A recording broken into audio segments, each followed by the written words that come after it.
Aujourd'hui, je vais vous parler d'un sujet qui revient régulièrement, que ce soit dans des commentaires, des questions qu'on me pose ou en thérapie, et c'est comment quitter une relation avec une personne narcissique et surtout, est-ce qu'il est possible de le faire sans drame, sans conflit et sans que tout explose? Eh bien, la réponse courte à tout ça, c'est non. Tout simplement, alors vous pouvez arrêter là si c'est ce qu'il vous fallait. La réponse, c'est non. Maintenant, on va aller un petit peu plus en profondeur dans tout ça dans cet épisode du Psy chez vous. Cyril Malka. Le Psy chez vous.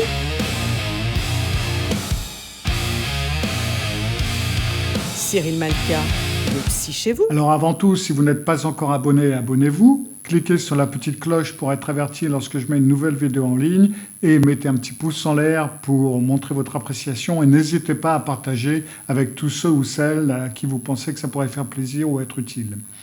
Alors, ce qui peut être compliqué dans une relation narcissique, c'est que vous voulez partir, vous savez que la relation est toxique, qu'elle n'est pas saine et tout ça, mais en même temps, on a un peu peur qu'il se fâche, parce qu'on s'imagine que ça va pas on sait parfaitement que ça va pas bien se passer.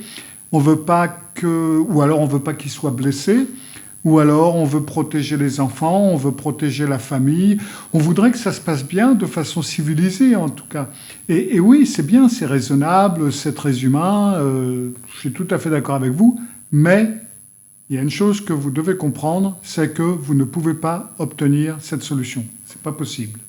Bon, alors quand on voit qu'on est dans une relation narcissique, quand on le comprend, vous avez en fin de compte deux possibilités. La première possibilité, c'est de rester. Et si vous restez, de toute façon, psychologiquement, ça va être nuisible pour vous, ça va être blessant. Vous n'allez jamais être vu, vous n'allez jamais être entendu, la chose ne va jamais aller mieux, vous continuerez à être dénigré, piétiné, etc. Et à la longue, ça va vous détruire. Ça, c'est la solution numéro 1. La deuxième, c'est de partir. Mais il n'y a aucune version de départ où vous quittez une relation narcissique, s'ils ne veulent pas que vous la quittiez, bien entendu, qui se passe bien, qui soit régulée et qui soit saine, en quelque sorte. Alors oui, à chaque rupture, il va y avoir des sentiments blessés, il va y avoir des blessures, il va y avoir des difficultés, mais ce qui se passe après une relation narcissique, c'est différent. C'est pas seulement des sentiments blessés, c'est pas seulement des difficultés. On parle vraiment de vengeance, de manipulation, de campagne de diffamation. Vous allez vraiment avoir tout l'éventail de possibilités. Alors, après, il faut peser le pour et le contre. Qu'est-ce qui va me nuire si je termine cette relation? À quel point est-ce que ça va s'intensifier? Est-ce que ça va juste être une crise de colère sur les réseaux sociaux ou est-ce que ça peut devenir dangereux? Mais bref, il n'y a pas de sortie d'une relation narcissique qui soit calme sans que ce soit sur un plan ou sur un autre, voire sur plusieurs, un désastre. Et comme on le sait plus ou moins, comme on a plus ou moins en tête que ça va mal se passer, alors on en vient à se poser d'autres questions. Est-ce qu'il y a des moyens de partir qui soient plus doux que d'autres? Est-ce que je peux attendre que les enfants aient un certain âge? Peut-être que ce sera plus facile s'il se passe ceci ou cela. Non, ça ne va pas être plus facile. Parce que dans une relation narcissique, à la base, les choses, elles ne sont pas équilibrées. Elles ne sont pas équilibrées dès le début. Vous considérez la personne narcissique comme un ou une partenaire, comme une personne que vous aimez, et la personne narcissique vous considère comme une ressource, comme un réservoir pour les servir, pour faire des choses, pour lire leurs pensées, pour faire ce qu'ils veulent, etc. Donc, ou bien la personne narcissique va se sentir abandonnée et donc va vous communiquer ce sentiment d'abandon, cette victimisation, cette culpabilité, ou alors ça va être une rage face à la perte de ressources et de contrôle, et très souvent ça va alterner. Et ça peut alterner même plusieurs fois dans la même journée. Donc quand vous partez, ça va ou les laisser tomber dans la spirale du désespoir, ou alors ils vont vous punir. En règle générale, de toute façon, il va y avoir une punition à la clé. Ils vont vous punir de toutes les manières possibles, que ce soit en se victimisant, en vous faisant le chantage au suicide ou ce que vous voulez, ou en vous faisant des coups horribles. Parce que ce qu'ils veulent, c'est récupérer le contrôle de la relation. Et donc, ça va impliquer des campagnes de diffamation, ça va impliquer vos enfants, ça va être dire aux enfants des choses dont ils ne devraient pas parler, ça va être nuire à votre réputation, ça peut aller jusqu'à contacter votre employeur ou ce que vous voulez, vraiment pour vous donner autant de problèmes possibles.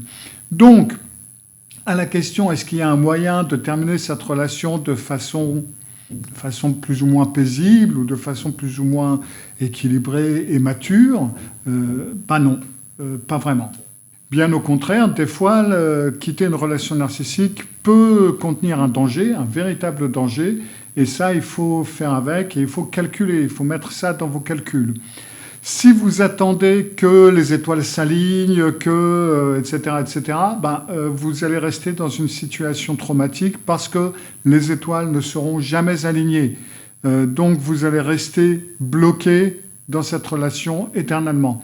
Il n'y a aucune version vraiment où la personne narcissique va être d'accord avec la rupture. À la limite, même si ça se passe relativement bien, vous inquiétez pas, vous vous prenez des coups de couteau dans le dos. La seule différence, c'est que vous ne le savez pas. Donc il est important d'être bien clair qu'il y a certaines vérités fondamentales que vous ne pouvez pas éviter. 1. Les étoiles ne s'aligneront jamais, donc, comme je viens de le dire, c'est-à-dire qu'il n'y aura jamais de moment parfait pour partir. Ça va être la merde si vous partez, et s'ils ne veulent pas que vous partiez, peu importe le moment où vous allez le faire. Est-ce que vous pouvez accepter radicalement que ça va être un désordre et un bordel? Oui, ça va être un travail à faire. Il vous faut commencer par accepter ce fait. Il n'y a pas de chemin hors de ça. Deuxièmement, est-ce que c'est dangereux de partir? Là, posez-vous cette question. C'est important de vous poser cette question. Et si c'est le cas, prévoyez vos arrières, contactez des ressources, violences domestiques, avocats, etc., des amis, de la famille qui peuvent vous héberger. Enfin bref, prévoyez le truc. 3. Est-ce que vos peurs sont financières?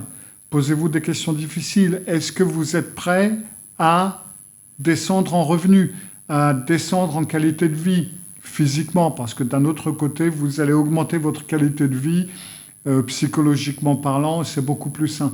Est-ce que vous avez un budget réaliste?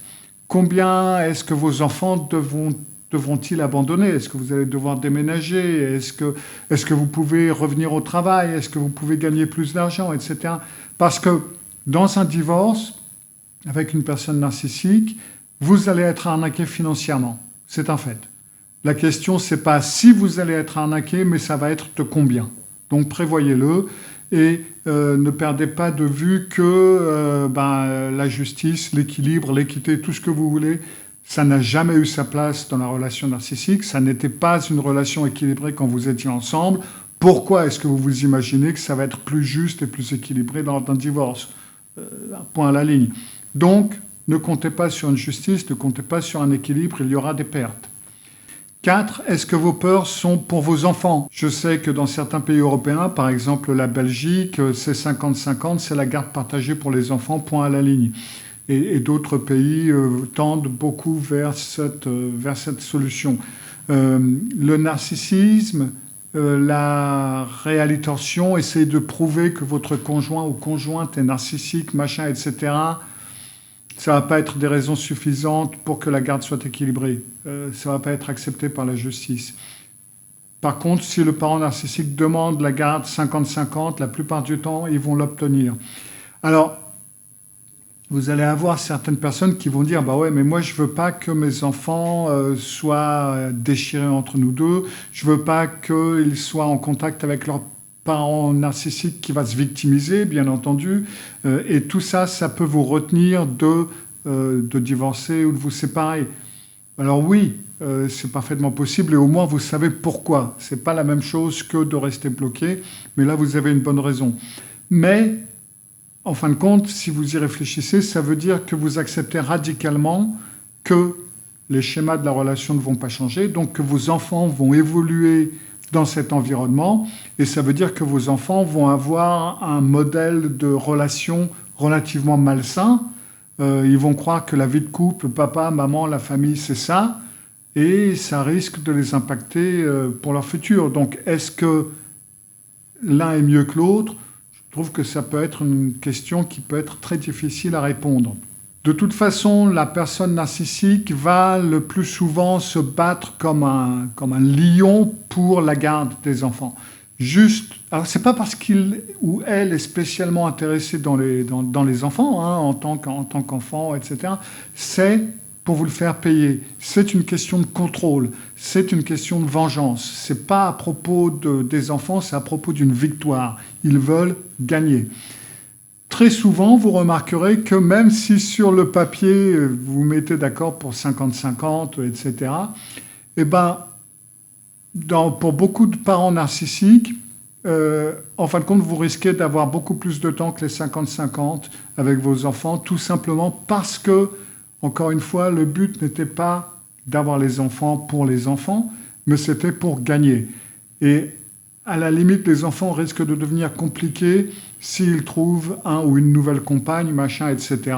Donc du coup, vous risquez peut-être d'avoir vos enfants beaucoup plus que les 50-50. De toute façon, le résultat est que l'enfant a au moins un parent narcissique. Et ça va l'affecter. Vous ne pouvez pas le contourner, vous ne pouvez pas le changer. Ça se résume en fin de compte à comment l'enfant va ressentir ou va vivre cette relation. Mais en fin de compte, rien ne va changer. Donc oui, vous pouvez choisir de rester, et une fois que vous avez réalisé que je reste dans le mariage pour l'instant, parce que pour l'instant, la campagne de diffamation va me faire un trop gros préjudice, ou il faut que j'obtienne une plus grande sécurité économique avant de pouvoir partir. C'est pas la même chose qu'être un paillasson. Ça veut dire que, ok, maintenant vous savez que la situation n'est pas gérable en ce moment, vous savez ce qu'il faut faire, et éventuellement dans quel ordre, pour pouvoir vous en tirer et vous en sortir. Donc, vous pouvez à tout moment revoir cette décision en disant, une fois que ceci et cela se sera fait, je pourrais avancer. Les enfants grandissent, vous pouvez avoir plus de liberté financière, et donc, avec le temps, vous pouvez vous dire, maintenant, sa campagne de diffamation, j'en ai rien à battre, parce qu'elle arrivera. Et là, du coup, vous savez que vous pouvez partir. Vous savez également que quand vous allez partir, ça va être le bordel, ça va être une bataille, mais vous êtes préparé. Ça ne va pas être une surprise, ça ne va pas vous tomber dessus. Par contre, si vous avez cet espoir de terminer une relation narcissique sans conflit, sans rage, paisiblement, équitablement, etc., ça ne va pas être possible. Donc la grande question, c'est est-ce que vous êtes prêt à rester dans un cycle toxique parce que vous avez peur du conflit, vous avez peur de la colère, vous attendez un miracle, un moment magique qui va donner une réponse à tout ça? Malheureusement, ça ne fonctionne pas comme ça. Vous risquez de gaspiller la plupart de votre vie à attendre ce miracle. Donc oui, il est important de bien voir les choses telles qu'elles sont et de prévoir ce qui va se passer. Il est important de prendre votre temps et de planifier ce que vous allez faire parce que ça ne se passera jamais comme ça et le miracle n'arrivera pas. Donc, est-ce que ça risque de devenir juste à un moment donné? Non. Est-ce que ça va être facile? Non. Mais il est important d'avoir de la clarté en tête, en quelque sorte, et de savoir à quoi vous attendre. Donc si vous restez, il ne faut pas rester en attendant un miracle, en attendant que les choses soient plus simples, miraculeusement à un moment donné. Dites-vous, je vois pourquoi je reste, il va rester le même ou elle va rester la même, surtout quand les enfants sont impliqués. Maintenant, mon plan, ça va être de faire ceci, cela, ça va me prendre tant et tant de temps, et il va falloir que je travaille dans cette optique.